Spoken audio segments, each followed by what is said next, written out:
राजनीतिक क्षेत्र में क्या काम हुआ? मूल्यांकन किया जाएगा कि विश्व का सबसे बड़ा विद्यार्थी संगठन कौन सा है, तो विद्यार्थी परिषद है।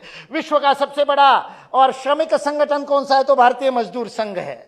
मनु के मछली के समान, भागवत में जो दशावतार की कथा आती है उसमें मनु महाराज की मछली का, मत्स्यावतार में जो वर्णन आता है कि मनु महाराज को मछली मिली, छोटी से कटोरी में रखी तो सुबह देखा कटोरी को मछली ने व्याप लिया, थोड़े बड़े बर्तन में रखा तो बड़े बर्तन को व्याप लिया, घर के सबसे बड़े बर्तन में रखा तो सुबह बड़े बर्तन को व्याप लिया, घर के बाहर की पोखरी में रखा तो पोखरी भर गई, तालाब में डाला गांव के तो तालाब की उरुणी भर गई, वहां से उठा करके नदी में डाला तो नदी में भी नहीं समाया, तब महासागर में मनु की मछली को डालना पड़ा था।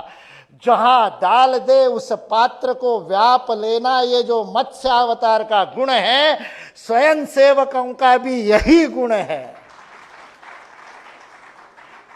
जिस समय श्रमिकों में काम नहीं था, दत्तोपंत ठेंगड़ी गए और जाकर के और कम्युनिस्ट और यूनियन में, ट्रेड यूनियन में जाकर के उसके जनरल सेक्रेटरी बने और उसके बाद में भारतीय मजदूर संघ की स्थापना हुई। अब जब आयोग गणना करता है इंटरनेशनल लेबर ऑर्गेनाइजेशन, तो कहता है सबसे बड़ा मजदूर संगठन, सबसे बड़ा श्रमिक संगठन कौन सा है, तो वो भारतीय मजदूर संघ।